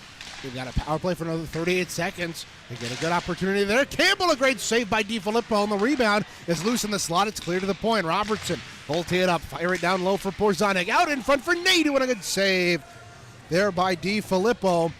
And a couple of extra shoves out in front between Porzanic and Zingara. But a good flurry for CMU with 26 seconds to go in the penalty. Yeah, and causing chaos in front, par for their system. They like to cycle from high to low, get 3 players scrambling to one side, and then have a guy sitting on the weak side in case that puck bounces to an open area. That's how Porzanic scored on one of his 2 goals tonight. 17 seconds to go. And a power play for CMU. Already have a power play goal tonight, as Devin mentioned. And this top line out there for CMU. Now Porzanic's going to head off for a change, but this top line has been very good for the maroon and gold. Clements fires it across. Jace Johnson has it caught up in his feet. Replacement for Porzanic, moves behind the net and into the corner. Time expired on the penalty, so we're back to 5-on-5. Redbirds able to kill off a Chippewa power play. Didn't have to do any of that last night, Devin. So a bit of a interesting development. Look out, Campbell strips his man of the puck, moves into the slot, lost it back to Johnson. He couldn't handle it on the backhand. Some 2 minutes gone in period 3. First of 3 straight games here at Martin Ice Arena. 2 of them will be on CCHN. Next game is 7 o'clock. The women's team faces off against Ohio State, which is going to be a tough matchup, Devin. We saw last year when CMU came out of the break, took on Penn State. Look out. A good save there by Caleb Woolery on the offensive there from Stanton Jello. Now Jace Johnson back the other way, backhanded out in front, and they score! It was either Connor Morgan on the back door or it hit a defenseman out in front. And it looks like Connor Morgan's going to lead the team through the line. It's 6-0 CMU. Yeah, that starts out from Johnson, who carries another one up left wing, similar to how he connected with Schultz earlier, the most recent goal before that one in the second. And another one that just tips around. DiFilippo, his defense does not pick it up for him, doesn't scoop it back. That's usually a time to get a glove and whistle it. Morgan at the side of the net. Good positioning. Nice goal. So it's not on the power play, but really it was on that same possession in the offensive end from that power play that CMU started the period with. So 2 goals early in periods in this game. And it kind of fueled the offense for the Chippewas.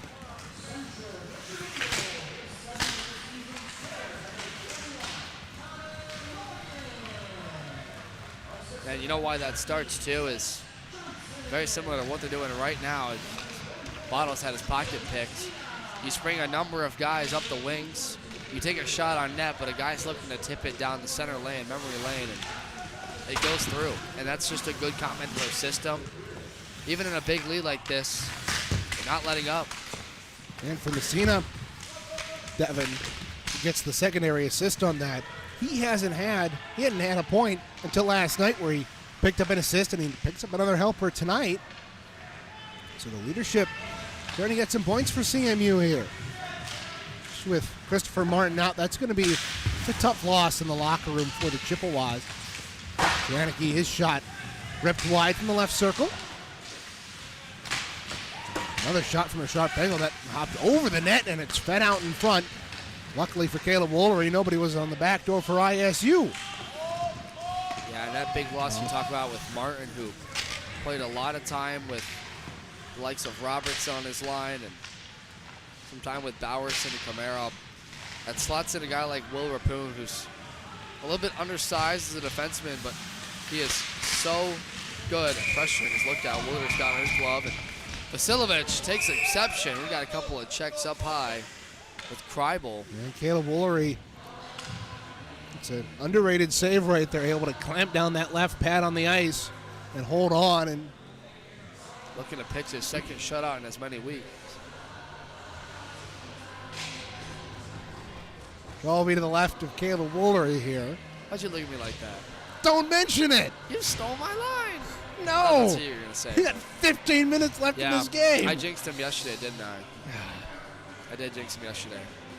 But still, I mean, he's only allowed, you count that 2-1 victory against Oakland, 2 goals in the last, 100 and 200 plus minutes. He's been steady this weekend and even last. So coincidental minor penalties up on the board. Vasilovich and Kreibel in the box, both for a rough. So 4-on-4 here. Right now, the Chippewas are out shooting this ISU team. Last we checked, 47-17. But it's Brendan Martin keeping track of the stats for that. So I'm going to say he's a little gracious for his team. 3-on-1. Here we go. Porzondek across the line. Near side Campbell back to Porzondek. Tried to feed it back to Robertson. They tried to get too cute with it. They lost control. Porzondek's already got 4 this weekend. He's got it down the wall to Campbell. Campbell behind the net. He lost it. And it'll be cleared out by the Redbirds. Porzondek, good pursuit there with 59 to go in the 4-on-4. This pass ahead for Campbell goes into the corner. Him and Gannon tie up, and Gannon comes away. Look out, numbers the other way for ISU, a 3-on-2. Gannon rubbed off behind the net, but he still maintains control of the puck. Coughed it up, though, and Connor Morgan has it. Connor Morgan turns on the Jets with his opposite number. The backhand, good save by DiFilippo.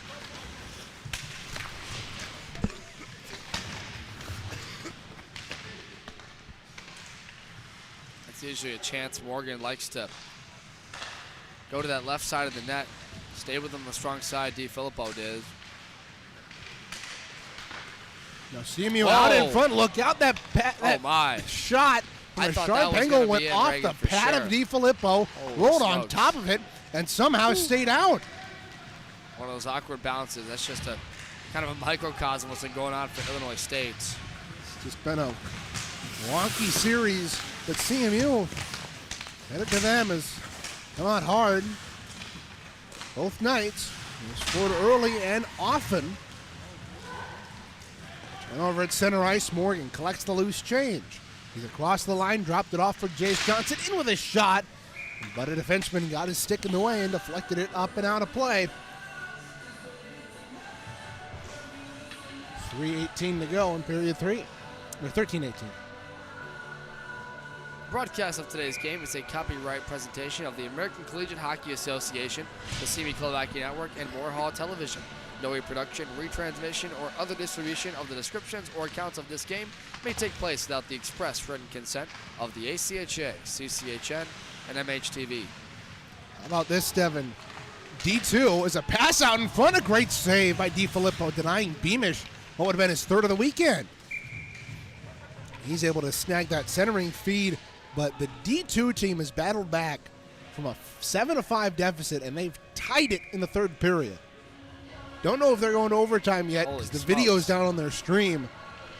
But they're tied. Oh, that's unfortunate to have it go down on Black Dog. I know. You know, in the intermission report, I said it was a final, and now I'm kicking myself for that because, one, I didn't check it. Okay, I didn't admit that. But I was going off conversation you and I had where I thought you said it was a final. All I had said was they're I think 6-5 in the third. You said 5-4. Or 5-4, whatever the score was at that point. You left out the third part, so I think that's I said the third. Sam, can you vouch for me? Did I say the third? Or were you not paying attention? Okay. We'll call it a draw. How about that? Stalemate Fine. for now. It's a draw. He didn't say third. Don't I'm listen wrong. to I him. can admit when I'm wrong, but I don't think I was this time. I just think you're deaf sometimes. Yeah, I think so. Tone deaf is a good answer. Janicki cutting through the middle. Lost the puck on Beamish. Janicki throwing his arms up in the air wanting a penalty. He's not going to get it. Garcia has it left point. His shot through traffic, wide of goal. Comes up the far side. Beamish whacked at it. Got deep into the puck, though. It's thrown around behind. Up to the point, Garcia does a good job of keeping that puck in, and now Bottles flipped it ahead trying to catch Hop on the rush. But it was deflected and couldn't find the stick of the freshman. Janicki's had a quiet series so far. The leading scorer for coming this season, or this series, Illinois State. And fun fact about him out of Warren, his sister, Tessa Janicki, actually plays for the U.S. Olympic hockey team, women's side. So it's pretty fun family ordinance there. Not sure if she'd be in attendance here, but Tessa Janicki, U.S. Olympic hockey player, and Blaze Janicki, leading scorer for ISU. Pass to the point. It was vacated. And so Rapun has to go chase this back into his own end. Through center ice, Bishop head to Vasilovic. He whipped it across off the boards for Ritter. Ritter lost the puck though. A shot from Rapun from the left point. Out of the side by DiFilippo. Out in front of Ritter. A bouncing shot. And almost squeaked through just wide of the post. Here's Rapun. Across the way. Plays it ahead for Ritter. Ritter has it caught in his skates. It's touched back into the ISU zone. Vasilovic off the end boards. Tomahawked at it. Didn't get to it. Battling forward in the corner along with Katalinic. Porzondik traded places with Messina. Messina's got the puck. His pass to the point though blocked, and Capuano comes away with it. He'll dump it in. Andrew Porzondik to the corner. Run around the boards, and ISU will have it at center ice. Oh, look out. Oh, my. Whoa, Porzondik, huge collision at center with Christensen, and he's hurt. Christensen holding his head as he gets up. Hope he's all right, and look out, a 2-on-0 for CMU. Nadeau and Porzondik across. Nadeau, Porzondik to the back door, and Porzondik, what are you doing? Porzondik had the opportunity to bury it on the back door for a hat trick, and he elects to pass it to nobody. Oh, you know, Porzondik's being a generous guy this year. I know, but you got the chance for a hat trick. This game, I mean, they had that 3-on-1 earlier. Oh, goodness. Same kind of deal. You could just roof it, but you go, you know, you backhand it to a guy who's in no man's land. We're joking. Porzondik been great this weekend, 4 goals against Illinois State. He's been a benefactor of this high-powered offense that's struggled to score this year overall, but tonight they've had their way. Johnson trying to start something here, and Campbell scores! His third point of the night, first one in the goal column, 7-0 CMU. Porzondik, who had 2 last night, this one springs up center ice with Jace Johnson, and once again involved in the play is the freshman. Takes it up right wing. He takes all the traffic away. All those Illinois State players funnel down low. They're trying to collapse on the puck, force Johnson to make a decision. But the problem is you leave a guy wide open in Campbell, who's got that wicked shot right in the slot area. Just quick snapshot, simple, past the glove of DiFilippo. 7-0. Yeah, it's a great wrister. Look out, Morgan caused a turnover at neutral ice. He's in with Johnson across to Jace. He's to the back door, and he couldn't put it home. He got tied up with the puck in his skates, and he couldn't get a blade on it to tap it home as DiFilippo was caught on the far side. Robertson's shot deflected in front. Sailed wide. Puts it down low for Janicki. It's clearing attempt knocked away.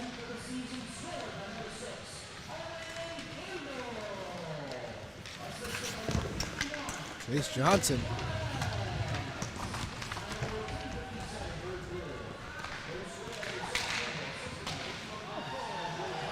Oh my. Morgan across to Johnson there, Reagan, and Yeah, a couple holy of smoke, I don't know how that stayed out.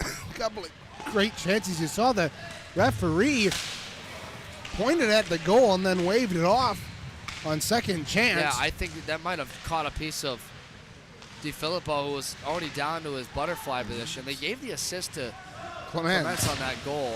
I thought Jace was the one who touched the puck for a moment. Thought it was, but Yeah. that's why I didn't. Now we got some fisticuffs across in the front of the bench. It's number 6, Obojkovic, throwing haymakers at Connor Morgan, and we've got a fight along the boards right in front of the scorers table. Connor Morgan received 4 or 5 haymakers from Obojkovic before they wrestled each other to the ground. Obojkovic has got to be gone for that.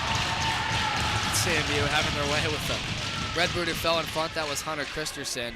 Across the way, it was Beamish trying to keep away Kreibel from double teaming Morgan there. And boy, that's a tough one to take now. I don't know how they're going to assess this. Probably going to send both of them off here. We'll see. So I late mean, in this Morgan. one. And that's just the frustration boiling over for Obojkovic. There was a collision right in front of that PA stand. And I think Morgan received the first punch, which means he had to answer. I mean, get punched in the face, you got to do something So I would about assume Obojkovic is gone with a disqualification for fighting. So he was throwing big haymakers. Wouldn't be surprised if Morgan also gets a roughing penalty, because I don't think he threw any punches. He might have. That might get him a disqualification as Depends well. on what your definition of a throw is. Yeah, and we'll see what the referees decide here. Definitely threw him down, but I don't blame him. And that update on that D2 game, we are in overtime now, 7-7 up in Marquette. As they get things sorted out down below us. Time of all the penalties will be 12:54. And for Michael Hernbrot and his Redbird team, they had a very strong game yesterday through 2 periods.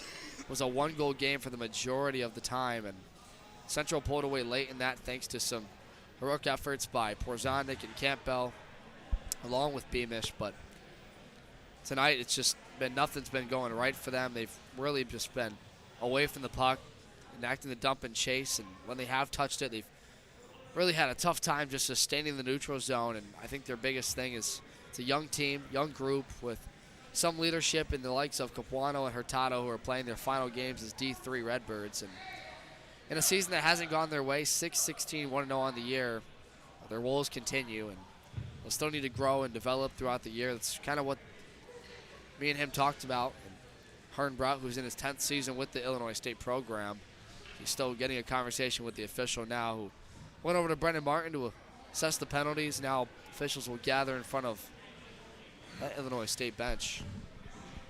You gotta wonder what comes of this. I mean, we haven't seen anybody escorted off the ice here. I think they're assessing the. So Obojkovic is going to head off. Yeah, that would so make sense. He has been, assuming he has been given a 5-minute major, a game misconduct, and a disqualification for the fight. So he has been sent off. He will not be eligible to play in the Redbirds' next game, that being against Drake on Friday, February 2nd. And it looks like they're going to send Morgan. They're going to send Morgan off, apparently, too, for a fight, and I don't know why. Morgan was just defending himself. That's tough. So Morgan's off. So is Obojkovic. At 12:54. Delayed this game a little bit longer. What a night by Chippewas. And you have, in this game, 4 different goal scorers. Porzanik, Nadu, Bottles, Schultz, Morgan. I guess that's 5. Can't even count up here. And, you know, this is some stuff they're going to take with them The penalty kill stayed perfect tonight so far. See where it is after this. 0 for 2 is Illinois State. 0 for 7 on the weekend. And Central's going to take on a team in Northwood next week that's had their fair share of humblings, but also good results. They've taken down the likes of Adrian, U of M Flint. They even beat number 8 Calvin earlier this year, who tied with Grand Valley State. So Northwood in a renewed rivalry next week, Reagan. You and I will have the call from Martin Ice Arena for the final fourth game of their 4-game homestand. It's going to be a good one. I anticipate that Northwood team, led by Joe Cooper, former D3 Chippewa, with some tempered flares on both sides there to have a good game. We'll see who the netminder is going to be. As Woolery, Reagan, Story coming in, his 3rd straight start, and looking for his 3rd straight victory.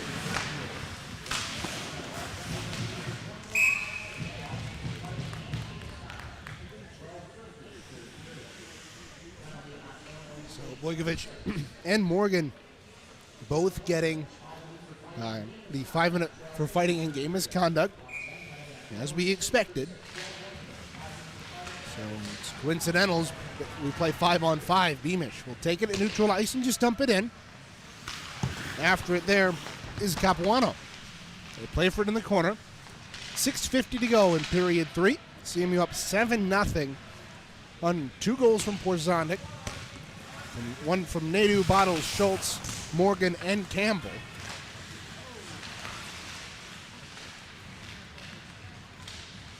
Morgan's close to a Gordie Howe hat trick with the fight and the goal.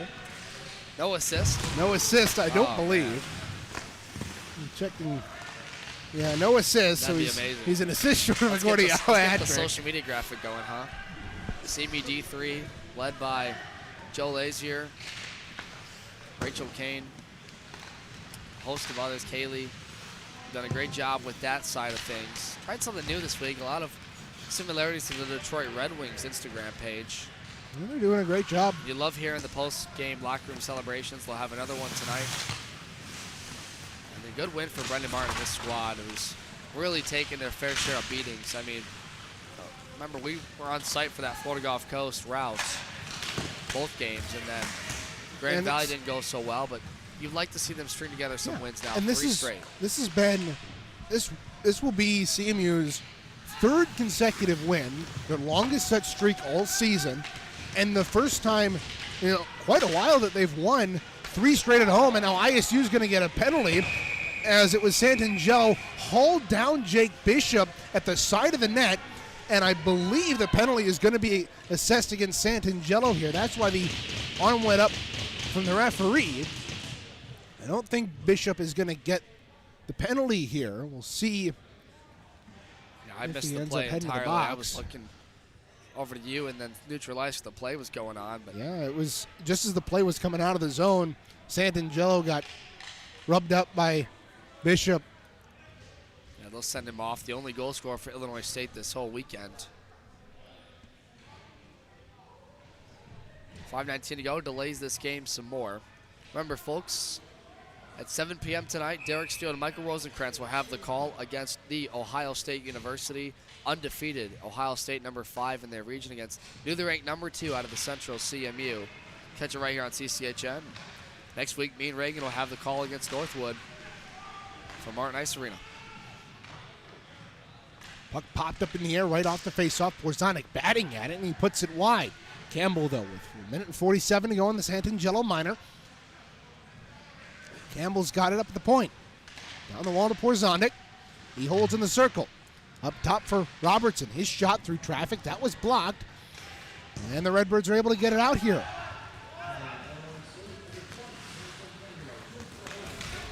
So the penalty was a hold on Santangelo.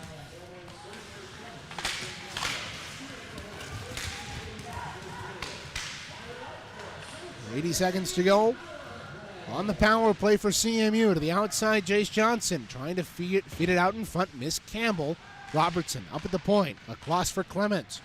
Clements near side. Johnson, fan of the one-timer. And he'll be taken and batted out here by the Redbirds. Rory got lost in his feet. Lucky for him, ISU didn't continue their forecheck. Here's Beamish. Up the wing, across to Jace Johnson. In the circle, his shot deflected up and out of play with 43 seconds to go. You know, some games you want to look forward to in the MCHC tonight. Talked about it a lot in this game. Hope College visiting number 1 Grand Valley State. Hope won 1-0 in overtime last night. McLean Schick, correcting myself earlier, got the shutout in that. And what a thriller from Hope. Orange out. It's going to be Grand Valley State's ice tonight, as well as SVSU. That's Northwood. U of M Flint at Michigan. And Arkansas against Missouri State is an underrated one because Missouri State at 17 needs to string some wins together if they want to make the top 16. They go to nationals. Here's an update. D2 and Northern Michigan now in a shootout up in Marquette. 7-7. I believe they just started the shootout, and either side is 1 apiece. CMU coming up to shoot. 7 seconds to go in the power play for CMU here. Under 4 to play. 3:19 to be exact. Santangelo hops out of the box. CMU 1 for 4 tonight. Come down the ice, icing the call. And you know as well as I do, we have to be specific. A shootout would count as a tie, no? It would, but they can claim it's a win if they get it. CMU missed on their second shot. Now Northern Michigan coming in, and they get the save. So tied 1 after 2 rounds. We'll keep you updated on that as we go along. 3:08 to go in period 3. It's up down the ice. Austin Ritter turns on the Jets. Gets tied up with his man. Can't get to the puck in time. Bishop feathers it on ahead. Ryan Grolo after it. In the corner. Worked it free. CMU was stopped on their 3rd attempt in that shootout. I believe they're going to 5 rounds. We'll see how it works. Now Rapoon getting tangled up in the corner. Simkowski. His shot blocked there by Hop. And he's away with Bishop. Bishop centering it out in front for Ryan Grolo. He couldn't pull it free as DiFilippo shoveled it to the corner. Rapoon. It's the shot go. And DiFilippo easily holds that with 2:10 to go. Northern Michigan was also stopped on their 3rd attempt. So we're at 6 rounds. We're going into the 4th round here for CMU. Each team has scored once on 3 attempts. Okay. Huh. How big would it be for Doug Wickstrom and that D2 team to get their first victory? NMU, not a bad opponent either in Division II. They played them tight last night, 6-3 the loss, but it was close all night. They will finish out the season with 4 consecutive games against the Wildcats. Clements' shot is deflected up and out of play. CMU was stopped on their 4th attempt. Northern Michigan now taking their 4th. And they score. So Northern Michigan wins in the shootout. A tough loss for D2. 8-7 the final for Northern. Wow, what a high-scoring game, eh? Yeah. Not a lot of goaltending in that matchup, but it's a tough way to lose. But you'll have them back next week. Northern Michigan will come down here to Martin and play 2 games on this ice surface. And hopefully you can get D2 a win. Nadu trying to spin around and fire a shot home. Borzondik tapped it out in front for Nadu. A shot that was blocked. Rebound. He put it high. 80 seconds to go in this one. Clements had to pull it out of the zone. Dropped it back to the point. Nobody's there. Nadu was able to fish it free though. Campbell wrapped it around the boards. CMU back in their own end here, and this has been a great weekend for them, Devin. You think that's what they needed, especially coming off of 5-game losing skid, the longest they've had all season. Here's Austin Ritter in with a shot good save there by DiFilippo. Hold. Well, I just think they're carrying this over from beating Oakland last week, number 12 in the nation. That go down as this far in the season their best win of the year. And look, you get a team that you had a favorable matchup with, 13-1. They outscore Illinois State. My biggest thing is, what do you do with this now against the Northwood team that has been really streaky this year? They've beaten formidable opponents. Their best win, number 8 Calvin. So they can't take that team lightly. You know, it'll be a homecoming for a couple of guys. Joe Cooper, first game as a coach for Northwood against his former squad. Illinois State caused a turnover. Engelbretson, his shot was patted away by Caleb Woolery. 20 seconds to go in period 3. They battle for it in the corner. They jam away at it, a couple of shoves, and there's a whistle blown. No arm up from the officials, so I doubt any penalties are going to come from it. But a stoppage with 11 seconds to go. Delay the inevitable a little bit. Delaying the inevitable in terms of the result of this game, certainly. But a face-off in the Chippewa defensive end.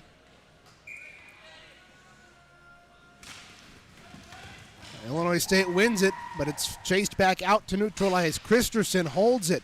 He'll play it to Engelbretson. He'll just fire it in with 2 seconds to go. Oh, look out. And Caleb Woolery has gotten a shutout and has won 3 consecutive games. The longest such streak for a Chippewa netminder this season. Great effort tonight all around from CMU. 7-0. Goals from 6 different skaters. And Caleb Woolery with the shutout and his 3rd consecutive win in a CMU uniform. Well, we had some extra stuff after there. Engelbretson got into it with Vasilovich at center ice right after the whistle, but took a slash at the end. Vasilovich did. None worse for wear. Great win. Outscored Redbirds 13-1. They dominated this game from start to finish. And you get 5 different goal scorers in a 7-0 game. We'll recap it and everything in a minute. When we come back, we'll have the post-game show, as Devin said, and celebrate Caleb Woolery's shutout here on a Saturday afternoon.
We're back here inside Martin Ice Rink for one final time. CMU comes out with the 7-0 win here to finish the sweep, their first since November, over the Illinois State Redbirds in their first ever meeting here in this weekend. So Central Michigan comes out, and partly due to that top line, Devin, almost entirely due to that top line, do they come out with the sweep. Andrew Porzonik had a phenomenal weekend, 4 goals and 2 assists. And Owen Campbell really showed up on the assisting end of things. This was just a great performance overall. Absolutely. Outscored them 13-1 the whole weekend. Super involved in the play was Porzonic tonight. He could have easily had 3 or 4 goals had it not been for missed breakaway attempts on 2-0s and 3-on-1s. But they controlled the tempo. They dominated this series, point blank. Power play, penalty kill, near perfect. They get 1 power play goal tonight, 1 shorthanded goal from Nathan Bottles. It's a full team effort, and they did it with some guys banged up. And nothing more you can say. Great victory for them. Yeah, and the special teams, as you mentioned, Devin, really good job this weekend. ISU had 2 power plays in this game. They were 0 for 2, 0 for 7 on the weekend. So the penalty kill for CMU, 7 for 7. And the power play tonight, 1 for 4, 75 or 25%. You'll take that any day of the week. That'll improve them just a little bit slightly from the 21% that they had coming into this weekend, but just some great penalty killing and some great power play movement by this Chippewa team. And how about those young guys getting involved? You got not so much tonight, I mean, other than Jace Johnson, who had 2 assists, but a lot of younger guys getting involved this weekend, and it really shows how young this team is. Well, that's another step in the development of a young player like Jace Johnson, right? Because only 2 assists on him, but he could have easily had a goal as well in this series. I think that's the best word to describe a game like this. Yeah, you see the score 7-0, they dominate, but ultimately their system was able to really shine their light today. The high to low, the high movement of the puck, especially creating havoc in front and getting that netminder, DiFilippo, moving a lot. Johnson was critical in that, and especially on the rushes, I thought they were fast tonight. Guys like Isaac Hopp were scrappers. How about Kyle Bowerson, one of our players to watch, really good defensively, took away from scoring chances for ISU the small amount of times they did. And, of course, you get Caleb Woolery, his first shutout, which we'll get to in a minute. Yeah, the young guys have taken another step in their development, and they'll take out another young team as well next week in Northwood. And Caleb Woolery, the freshman, getting his first career ACHA shutout, 21 saves on the night. But on the other side of the ice, Matt DiFilippo, 59 shots against unofficially that we have. That's just insane. He played really well tonight. Yet another high-volume shot night for him, but he played really well and kept his team in it. Sure thing, and a lot of times he had to do this on breakaway attempts. He had to stop the odd man rushes. He had to move left to right.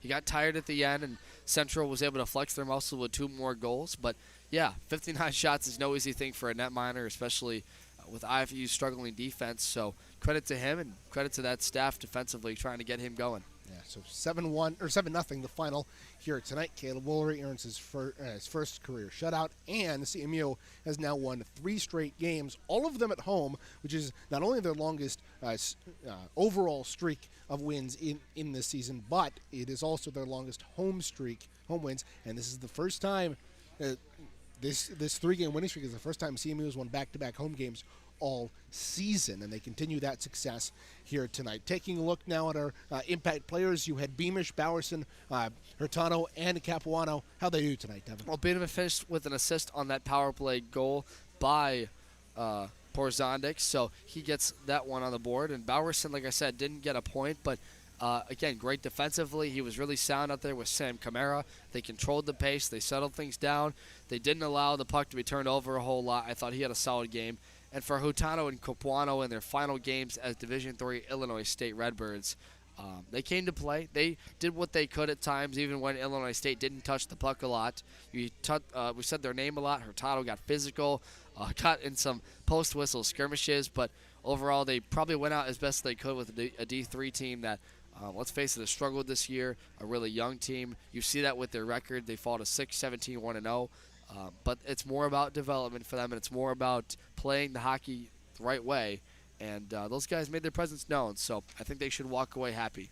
Indeed. And your keys to the game, Devin, Central Michigan, one of them was to play a clean game and get a clean start. And CMU did get a clean start with the only major dust-up coming with Connor Morgan and Bojkovic in that third period, where both of them were disqualified for fighting with that 5-minute major. So it was a really good, clean game. How did CMU do on your other keys to the game? We said they had to start really clean, right? And, of course, they did that. But one of my also keys was to take care of special teams, take care of business like they did.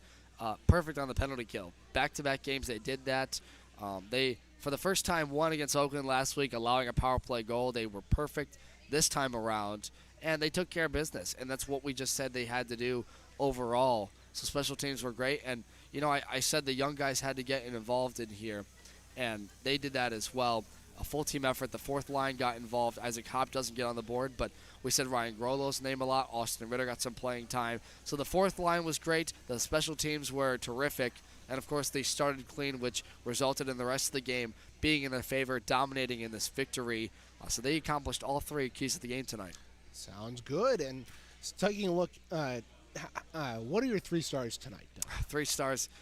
All Chippewas, of course. We have to give the third one to Owen Campbell, who had himself a goal and an assist in this one. Second star goes to Andrew Porzanik with 4 goals on the weekend, 2 goals tonight.